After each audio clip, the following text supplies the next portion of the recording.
This episode is sponsored by The Break Room, downtown's best spot for a hot lunch every business day. On this episode, Joe Lassley with Helen Hocker Theater. A much more dramatic picture. Your weekend fun forecast for June 26th through the 28th. Diana Friend from the Topeka Library. Deb Skaggs with Helping Hands Humane Society. And Kristi Pankratz and Jeff Imparato with Safe Streets National Night Out.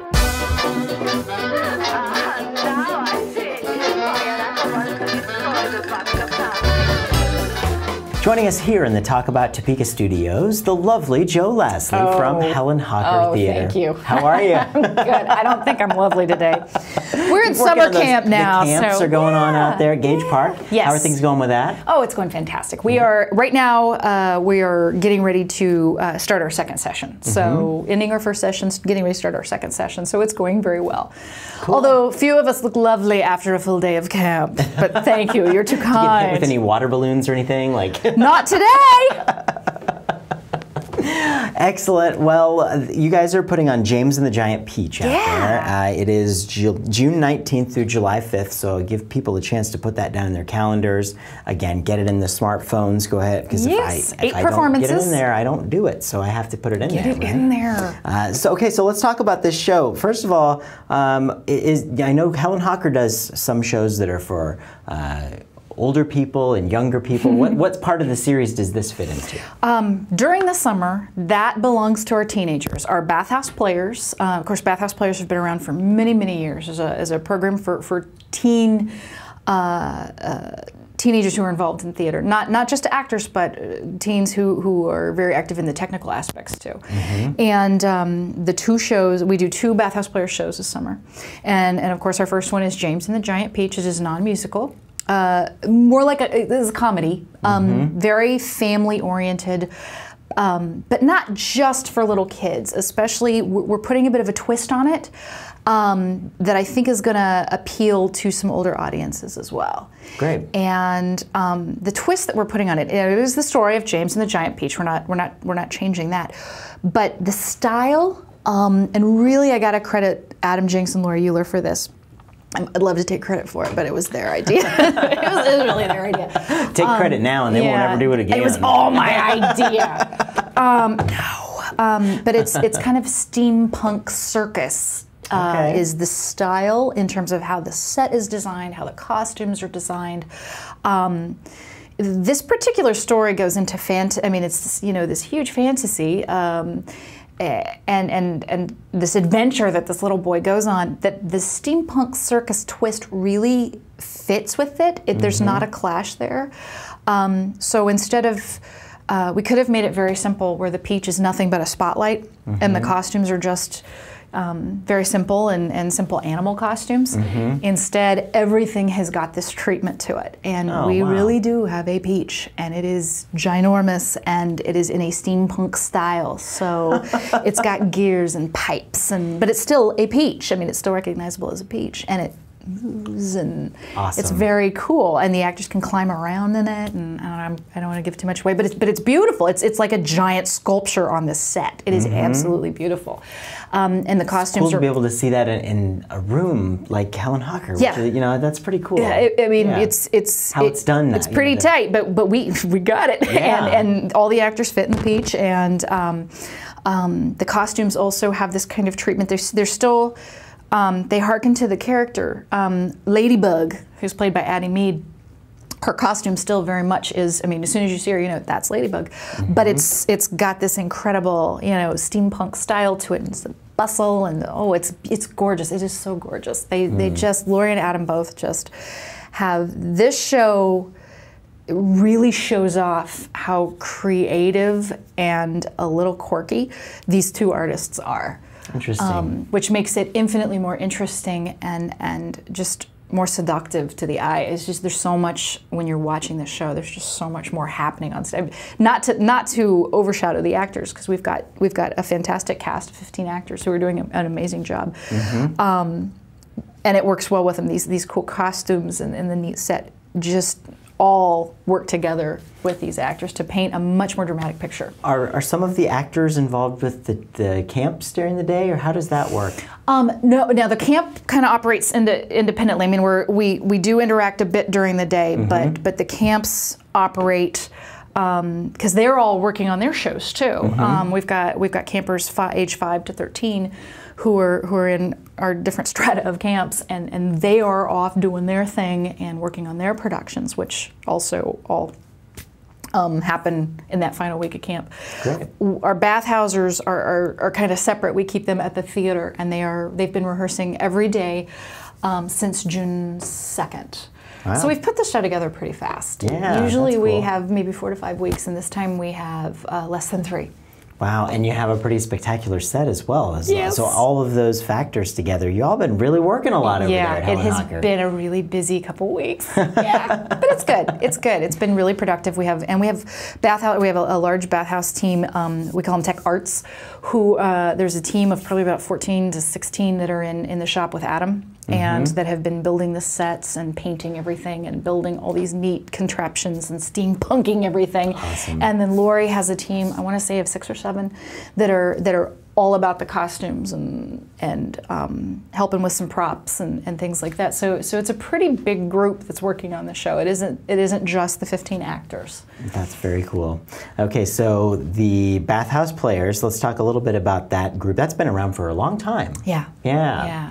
And it's been, the educational contingent, the camps at Gage Park, all of that stuff has got a really rich history. I did production workshop out there when I was a kid, and it was fun, and we had a great time with it. Very cool. Yeah, it's been around a really long time. They're still very active, and a huge camp. That's probably our most popular summer camp. That's the one that fills up the fastest. Well, it sure was fun when I was a kid. Oh, so, good. Yeah, of good course. times. It's funny, I still encounter adults, and sometimes it's like there was an event at the mall a couple months ago, and there was a gentleman who once we were talking and he knew I was working at Helen Hocker Theater, was like, oh my God, I went to camp like 20 some years ago, and it was this huge thing when I was 10 that helped me develop various skills and got me out of my shell and made me feel more comfortable talking. And it was really cool talking to him. He did not go into theater, but his theater training helped him, and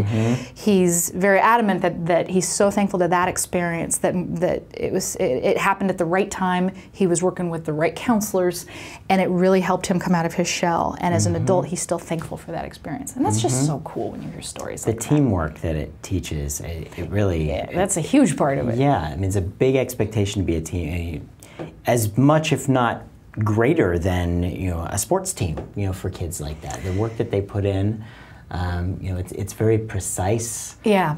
And it requires that everybody do exactly what their part is. Yeah, it's camp and it's fun, and they take a lot of breaks, and there's a lot of other fun activities that are put in there so that the kids can step away from it, breathe, and then come back to it and attack what they're doing with some fervor.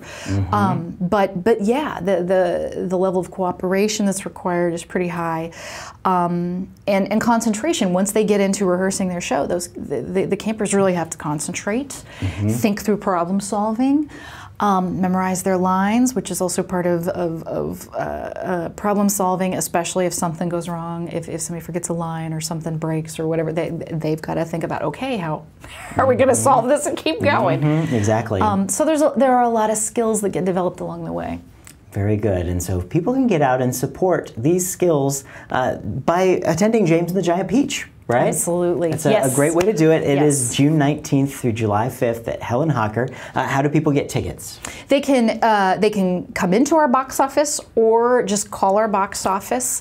Our office hours are 9 a.m. to 5 p.m. Monday through Friday, and our number is 251-5990. And between 9 and 5, we sell tickets over the phone, or we can take walk-up customers. If a show doesn't sell out in advance, an hour before each performance, our box office in the theater, we have a small box office / will call window. Customers can come in and buy tickets right before the show too, and tickets are $10 each. Excellent. That's spectacular. Yeah. Okay, now the last question I have for you on this. Yeah. So if I've seen the movie and we see the play, is it exactly the same? No, it's not exactly the same. No, it's not exactly the same. With steampunk twists, right? Yes, yes. Very good. Well, that's Joe Lassley with Helen Hocker Theater, reminding you to see James and the Giant Peach June 19th through July 5th. Thank you so much for joining us Thank today. you for having me, Chris. You bet. It's always a pleasure. Here in the Talk About Topeka studio, we have Diana Friend from the Topeka and Shawnee County Public Library, and we've got some fantastic things where, summer is right here. We're right in the middle of it. Lots of great things happening over at the library, and some events that are happening that people need to get onto their calendars, because we've got the Beatles. Oh, this definitely. Is a big one. This is a big thing, the 28th. Tell us about this. Well, Aaron Eckhart, a leading authority on the Beatles, is coming to the library, and he's actually going to go through a multimedia presentation from kind of the whole history and story of the Beatles. And there's a resurgence in interest in the what happened in the 60s and 70s, and the Beatles have really never gone away. So this is one of those 1+ programs. Were very popular music for a Sunday afternoon. Well, this is actually going to bring it forward a few more years. You're going to hear some good tunes. You're going to hear about the ins and outs of the group and why their music was so successful, and from a person that is known to be an expert, even if it's in his own mind. A lot of Beatles fans out there. Yes. I mean, it's just still. I think that there's, even today, even with the millennials, they're discovering the Beatles all over again, and just like with a lot of the classic rock groups, because that was truly a generation that were milestones for new music. And of course, you can find out all about it in your library paper that comes to your house. Right. Yeah. Which there's so much stuff that you guys put out there. This is the perfect way to get it all out there, right in front of people. You can also go online. You'll find it in the blogs. Just look for the Books, Movies, and Music blog, and plug in Beatles for your search word, and it'll come right up. That's tscpl.org. So yes. This Sunday, it ought to be great. Very good. All right, now what was the other event we had popping up here? We've got Jim Gill. Yes, okay. On Saturday for the kids. Jim Gill is always a popular performer at our Wednesday Blockbusters, but this year we're bringing him in on Saturday because we didn't have a room big enough to accommodate him. There you go. So on Saturday, you'll be able to come by the library and hear some tunes, some funny stories. It's interactive. It's something that the whole family actually enjoys, but it's especially entertaining for the little ones. So please come on Saturday, June 28th, and check out Jim Gill's concert. And okay, so we had the summer reading challenge, and you've got these shirts. Oh, this is so great. Yeah. For every toddler and elementary kid that completes the summer reading challenge, which is asking kids to read a minimum of 12 hours, they will receive one of these super reader t-shirts, because this year's theme is all about superheroes. Perfect. And of course, anyone that keeps reading this summer is a superhero and should be proud to wear one of these fine t-shirts. They are especially if they committed to reading 12 hours. Well, it's a lot better than watching Netflix. The whole summer. I don't know whether it's better, but there's time for both. Netflix doesn't give you a t-shirt. We figured 20 minutes a day. You do all that, you'll be ready to go back to school. You won't have to say, I forgot what I learned when I left, third grade. It really is crucial to keep those skills up. It really is. Yeah. And it's good for mom and dad to read. Sorry you don't get a t-shirt, but you do get the benefit of watching your kids become better readers, so they'll do better in school and be employable someday. Yeah, that's a good thing. Yes. Yeah, that's a good thing to think about now, right? But the t-shirts are the immediate reward. That's right. the career, that's going to come for you. But that is. So get those reading trackers. You can sign up online at tscpl.org Summerfest, or you can pick up a paper tracker at any service desk at the library. And you can register for this through the end of July. Yes. Okay, excellent, excellent. Well, that's Diana Friend with the Topeka and Shawnee County Public Library, reminding us of the fantastic things that you can do there in the very immediate future. Get that stuff on your calendars. We've got Jim Gill Saturday, June 28th. The Beatles program's going to be Sunday, June 28th. I'm sorry, I said that all wrong. Saturday is the 27th, correct? Yeah. Yes. And so, yeah, put the Jim Gill's on the 27th. We've got the Beatles, that's the 28th, and that's Sunday. Yes. Wow, I need to be clear about that, right? But you can find out about that at tscpl.org. Get the summer reading t-shirts. They're really cool. Love to be able to sport one of those things. I mean, I'm jealous of the kids that get them because I don't get, I'm an adult, so. Well, you know, got to get them raised right first. Diana, thank you so much for coming by. It's always a pleasure. Folks, we have an incredible guest with us. We're talking to Deb Skaggs from the Helping Hands Humane Society. How are you, Deb? Good, thank you. Great to have you here. Now, you guys have a new program that's started. It started May 11th here that deals with veterinary services at the shelter. Tell us a little bit about this. We do. We're really excited to have Kansas State University bring their veterinary students over. These veterinary students are in their senior year of veterinary medicine, and they're in the shelter medicine program. And so Dr. Brad Crower is the veterinarian, and he comes over 2 days a week, 50 weeks out of the year, and he brings 2 to 3 students with him every time. And so the goal here is it's a big mission for us to help teach students and help them learn how to do the common things uncommonly well, spays and neuters and physical exams and things like that. And so it's not just about the surgery, it's also about shelter medicine. And we have a beautiful facility, and we have 400 animals there in-house. And so there's always sick animals to look at, or just emergencies that actually walk in the door. So there are 400 animals in-house at any time there. And what does it mean for, say, these students? Because your background is you came from K-State, actually. You used to work there around the vet program. Yes. And what does it mean to come here with that, to get this program off the ground? It's very dear to my heart. I really enjoy teaching veterinary students, and to be able to have Dr. Grace, our full-time veterinarian, and Dr. Brad Crower working together and teaching these students, you know, the simple things on spays and neuters and things like that, really does mean a lot to me. And so on the other side of it, what does it mean for the Helping Hands Humane Society to have this program there, and what does it mean for the animals there? You bet. It's a great benefit for our animals. You know, we intake anywhere from 20 to 40 animals a day. Oh, wow. And so after these animals come in, of course, they have a stray hold time of 3 days.